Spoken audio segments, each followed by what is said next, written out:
Israel Gaza युद्ध में Iran की शुरू से ही दिलचस्पी रही है। दरअसल ईरान और इजराइल की पुरानी दुश्मनी है।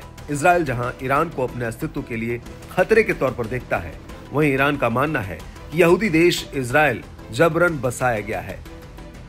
ऐसे में युद्ध में गाजा के साथ खड़ा ईरान अपने दुश्मन इजराइल से निपटने का मौका भी देख रहा है। अब खबर आ रही है कि ईरान के Islamic revolutionary guard corps IRGC की कुद्स फोर्स की यूनिट 400 आत्मघाती हमलों के लिए अफगानों की भर्ती कर रही है।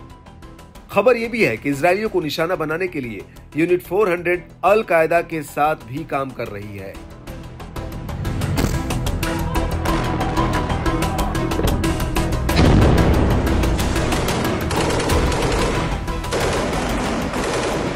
इजरायलियों को निशाना बनाने के लिए ईरान द्वारा अफगानों को इस्तेमाल किए जाने की रिपोर्ट सबसे पहले Israeli weblog Iran international channel के मुस्तफा बरमोहसेन ने रिपोर्ट दी।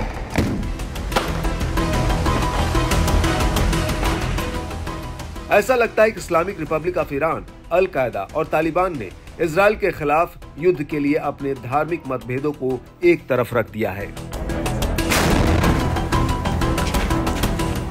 दरअसल गाजा में चल रहे युद्ध से ईरान और तालिबान के बीच साझेदारी में एक नए चरण की शुरुआत हुई है और तालिबान इस युद्ध में सीधे तौर से शामिल होना चाहता है।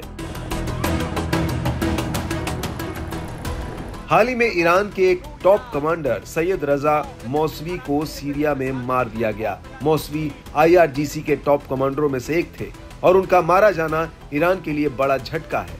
ईरान ने मौसवी की हत्या का आरोप इजराइल पर लगाया है और कहा है कि इसका बदला लिया जाएगा और अब इजराइल की उल्टी गिनती शुरू हो गई है।